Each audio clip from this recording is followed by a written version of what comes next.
Hi, I'm odeean. Today I'm having a look at a figure that's a little bit old. It's Transformers Armada Megatron. This dates right back to somewhere around 2001, if I remember correctly. But I like this toy a fair bit, and I think you will too when you get a better look. One of the main reasons I wanted to show this after such a long time is that I think that a lot of fans have come in over the last several years, primarily because of the movies, and those people probably don't have first-hand experience with some of the better Armada figures. Now, Armada gets a pretty bad rap on the internet, and in some cases for very good reason, but if that's the only contact you've had with Megatron, then I'd feel sad if people were out there thinking this is a rotten toy just because of the reputation and not the figure itself. So I think I'll start off by showing poseability. Now, this gun is Megatron's sort of BFG, and I like how he still has access to a big gun, even though it's in a different configuration. This has the ability to bend back like this and go out of the way. So if you want, it can be poking straight up into the air like so. The arms have heavy-duty ratchet joints at the shoulders that can go right in and out like this. He has heavy-duty ratchets for the full backwards and forwards motion on the shoulder. At the elbow, more pretty tough ratchets to go backwards and forwards, although I know that's a bit unnatural, I shouldn't be showing that. He has a rotation just under the elbow like this. This hand isn't the same as the other hand. So on this hand we have fingers that can open and close, and that is primarily because of one of the gimmicks. We'll get to that in a minute. On the other hand, we have a fist, which is a pretty standard looking fist that can just rotate around like this. At the waist, Megatron is articulated so he can swivel and pivot around like that. His hips have ratchet joints that let them go in and out, and his head has a rotation at the neck. Now, that's it. So, a pretty big criticism of this toy, and one that is really valid, is that there is no backwards and forwards rotation at the hip or knee whatsoever. And it's pretty killer as far as limitations go, but the overall look I feel is good enough that I can give it a pass, although I could really understand people who can't pass it for that, but you know, it's just personal preference. So Megatron has several gimmicks, and a couple of them are available in robot mode, and a few more are available in tank mode. So the first and main gimmick is the Minicon, and if I remember correctly, I think they mislabeled this guy as being called Leader 1 on the box, although I don't have the box, it's so long since I've seen that. Armada was the show that introduced us to Minicons and the whole concept of a third faction in Transformers. So here is the Minicon. He can tab on or peg on into your Minicon peg onto the arm, or any number of other Minicon ports around Megatron. So if you remember, in Armada, Megatron was trying to accumulate these guys to build up his own power, and that's why there are so many ports on Megatron, given that he would possess the most, being the leader of the Decepticons.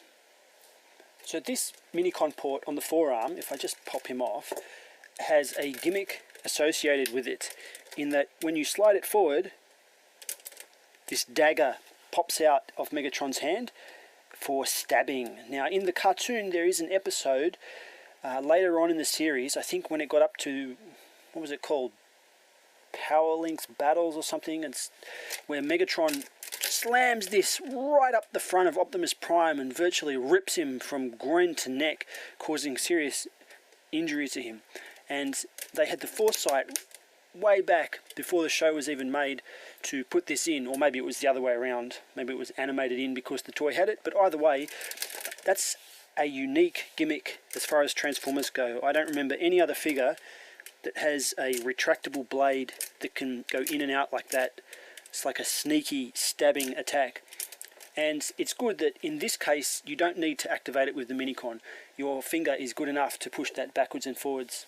Now apart from that, in robot mode we also have the use of these horns or grabbers, I don't know what you can call them. I really like, let me just pan up a bit so you can get a better look at that. So you can see they're quite long, they stick way up above Megatron's head. Now, I really love these, and right back when I first saw this on the shelf, the pictures of these that were shown are one of the main reasons I bought this toy initially, and that's because of my love for the 80s version of Astro Boy. So if you remember Astro Boy, there's a character called Bruton, the strongest robot in the world, who has to kill a bunch of other robots. He had these massive horns, and this just smacked of Bruton to me, and I fell in love with this Megatron figure as soon as I saw these. I really like them. Some people don't, they think they're a bit weird. If you don't like them, you can, I'm not going to do it because it over time wrecks the toy, but you can just pop them off, and you don't have to look at Megatron with his horns if you don't like it. Apart from that, the only other gimmick that you've got access to in robot mode is this. You can slide up this blast shield over Megatron's face. I really love that. I don't think it's intended for robot mode use. It's probably just to hide his face in vehicle mode.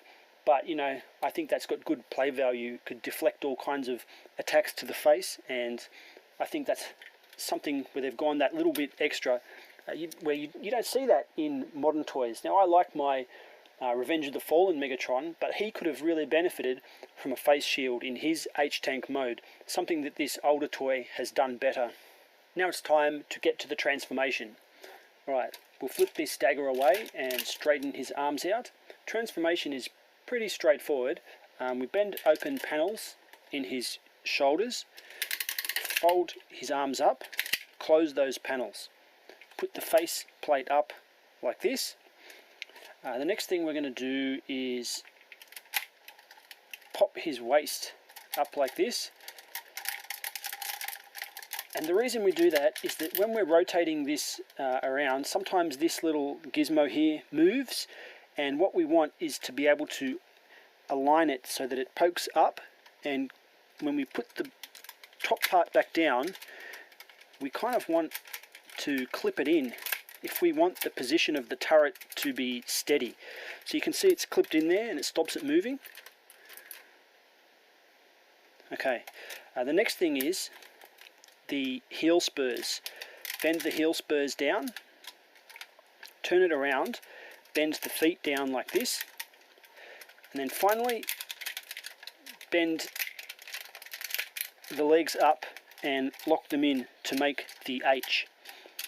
Now, Megatron was the prototypical H-Tank. I don't remember any H-Tank existing before Transformers Armada. So he looks pretty sweet. Now, there's been a lot of tanks in Transformers history, but for my money, this is one of my all-time favorite tanks. It has a lot of things that I like about it, and the quality of the materials is really quite high. The plastic is thick and glossy, and it's got a heavy weight to it, and I think it's coming through on the camera here. It has a nice sheen all over it. It's got a full 360 degrees rotation on this turret, although you can see it does have some catches if you don't watch out what you're doing, and that's on mini-con ports at the back. This gun can go almost straight up, and it's heavy duty ratcheted, so if once you put it in a spot, it's going to stay there. Now, the batteries on this ran out a long time ago, so I haven't got any batteries to show you the sounds, but he did make a bunch of cool sounds as well. Especially this one was my favorite. When you put your thumb here and push the turret, the cannon backwards and forwards, you'd get a like sound, and it's a really good play pattern to be able to push that back like the shell is coming out and have the sound of the shell coming out simultaneously. I think that was really clever of them to do. The next kind of feature we got was, now this is so awesome, I don't know if I should build up to it, but this is one of my favorite features on pretty much any Transformer ever. Now, these things here are like little doors where you can imagine there's missiles underneath. By putting your finger on this, we get a simultaneous release of all 3 doors and they pop open. The only thing that I wish was done a little bit better with that is inside here, there is nothing. My God, they went to all the trouble of these awesome doors and no missile heads in there. Some little molded details of missiles would have been so awesome, but you can see why they have left that out. In the holes, instead of missile heads, they've got these holes, and where the holes are where these minicon pegs go into. So they've given up the opportunity for awesome missile details to let you stick more damn minicons on. Now, I like minicons as much as the next person, but this would have really benefited from little missile heads in the holes. But, you know, it'd be pretty easy to knock up myself if I really wanted to do it. But to reverse the process here, what we do is bend the first one back like this, then bend the second one back, then bend the third one back. That one locks in and holds the whole rest of them in there. So to show it again, you launch your rockets and you can close it again if you want. I really love that. That is fantastic. The next feature we've got is, if I put this out of the way, this little thing sort of flips out like that and you can mount a minicon on it. I get the feeling that this is for some kind of aerial minicons, different planes, because it looks like a launching platform. You can put it here and then slide it up. Maybe you're supposed to pretend that planes are launching off that. This is a bit of a dud feature, and I think something else could have been put here, but you know, minicons were pretty integral in the play pattern, so I can see why this was probably necessary. The next feature was minicon activated, so we push our minicon down on the top here, and again, unfortunately I have no batteries, but we just twist it to the side and a machine gun sound would come out. The next feature was these rockets here, again minicon activated. We pop our minicon in, slide it like that. Now once we slide it like that, we would get a missile firing sound at that point, and then if you want, the minicon can be pushed to the side and lock the missiles in the firing position. So they do shoot. Come on, shoot. That one shoots. Maybe this one's not in. Alright, that one doesn't want to shoot, but in theory they both shoot. I don't much like this style of projectile. I think this looks pretty stupid, and you know, virtually every transformer that has a projectile has these stupid looking things. I much prefer the G1 way of doing it, to have a realistic looking rocket with a point on one end and a bit shorter than these long things. I think that there was some kid who choked on a short missile, and ever since then that's why we got these long ones. They're pretty dumb, I don't like to show them. So putting that back aside, we can disengage and put that back to the normal way if we want. Now that's a bunch of features, but there are still more features on this toy. So if we disengage Leader 1 up here, turn him into his little robot guy mode, there is a prison in this spot where Megatron can catch his new minicons and stick them in there, maybe for brainwashing or something, I don't know. But anyway, to access that, we pop out this compartment on his leg section and just bend it open like that. Now, this guy's a little bit big. You need one of the smaller minicons to really fit inside. Perhaps none of them fit that good, but it does kind of clamp down. That looks a bit uncomfortable, doesn't it? Maybe if you had one of the car guys in car mode, he could fit in there. Definitely some Headmasters or other G1 style small transformers could fit in that spot, but it does its job. He's really imprisoned in there, so that's pretty awesome. Let's take him out, shove that back in, flip the whole toy around to the other side. On this side we have this panel folds down and this little claw pops out, and this is a ramp, so it's probably meant for a car. So your car drives up here, and then on the side you can pull this thing and it grabs him. So you can see he's securely grabbed in there now. So I don't know, maybe Megatron tricks them to drive up here and then his claw just rips them in. Either way, that's pretty cool.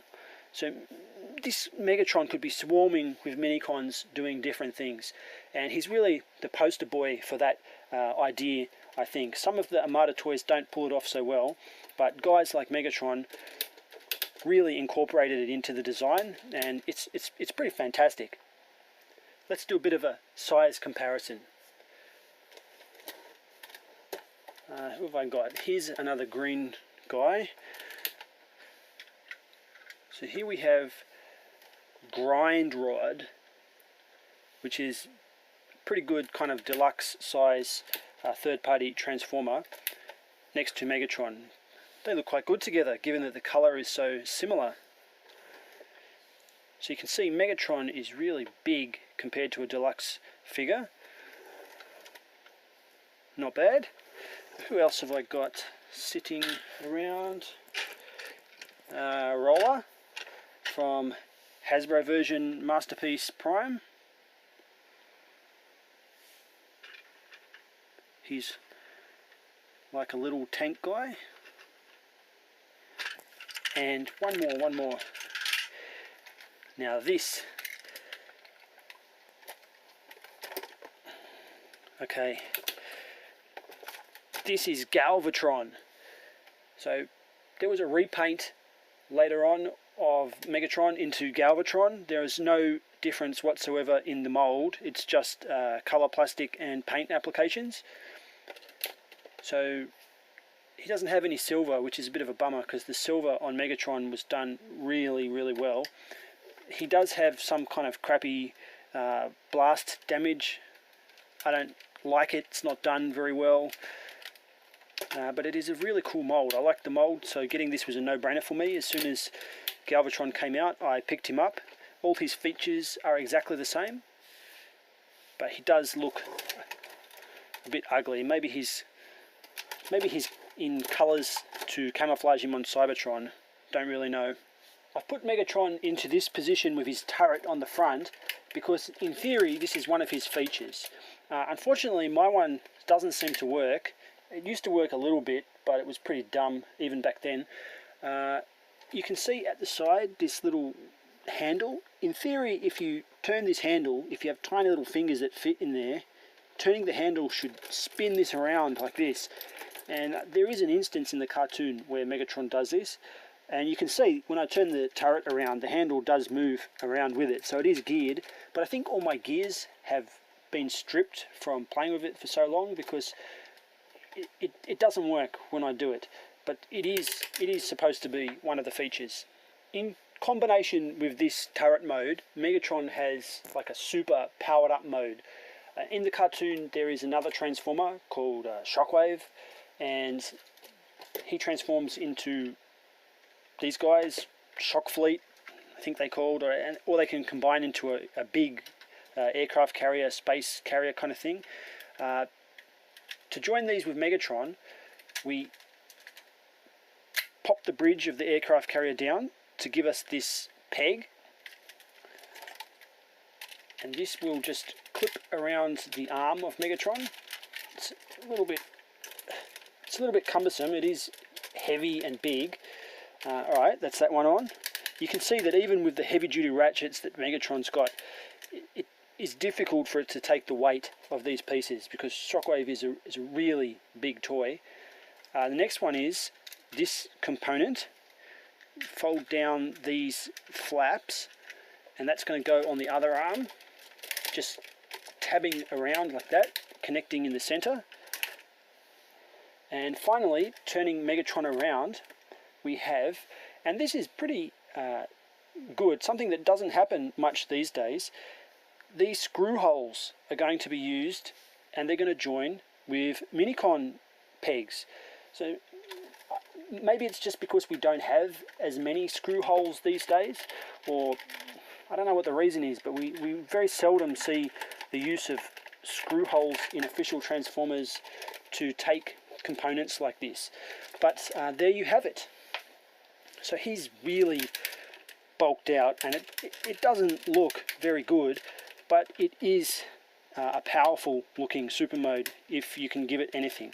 So on this side, Megatron has access to Shockwave's big robot hand, grab something huge with that. On the other side, we have access to all the weapons on this weapons platform. So, where's the Minicon? If I plug the Minicon in here, you can see that those guns can be rotated. That's pretty cool. Pull them off. And on the back, this forms a rocket pack. So Megatron can fly now. Pretty ugly, really, isn't it? Here we have Megatron standing next to Galvatron, just to illustrate that there is no mold difference.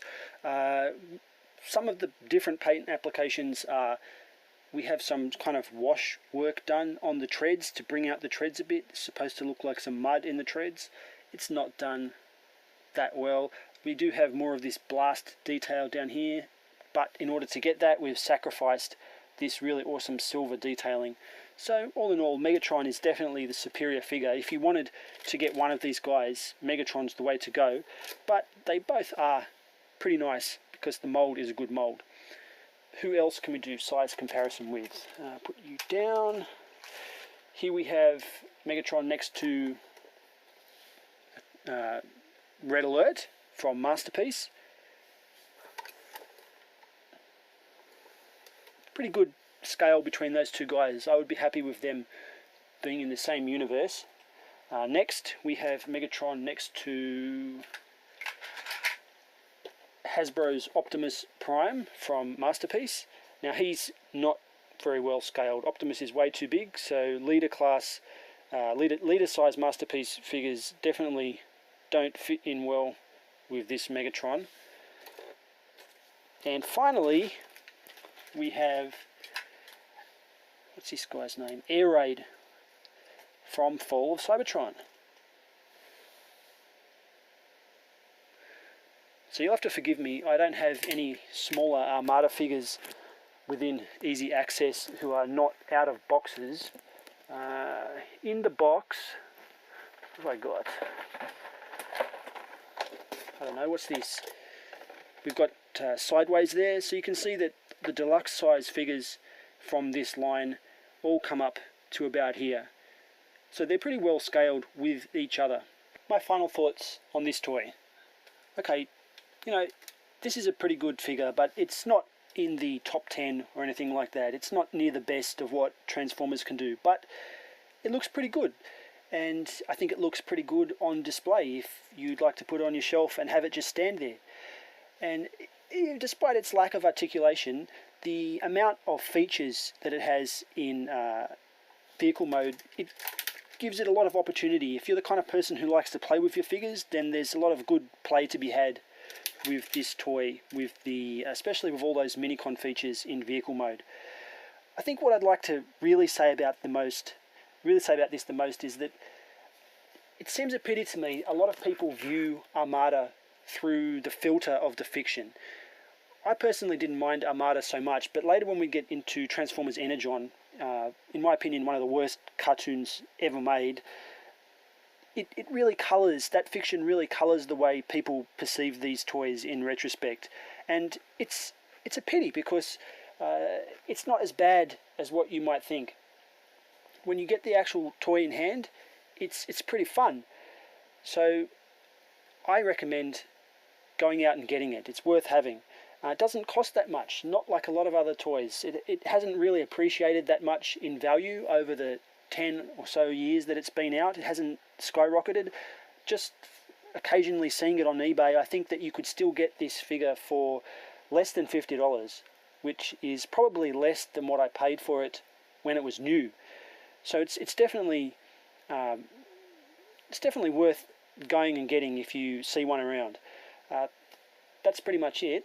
Thanks for watching my video review of Transformers Armada Megatron. I'm odeean. See you next time.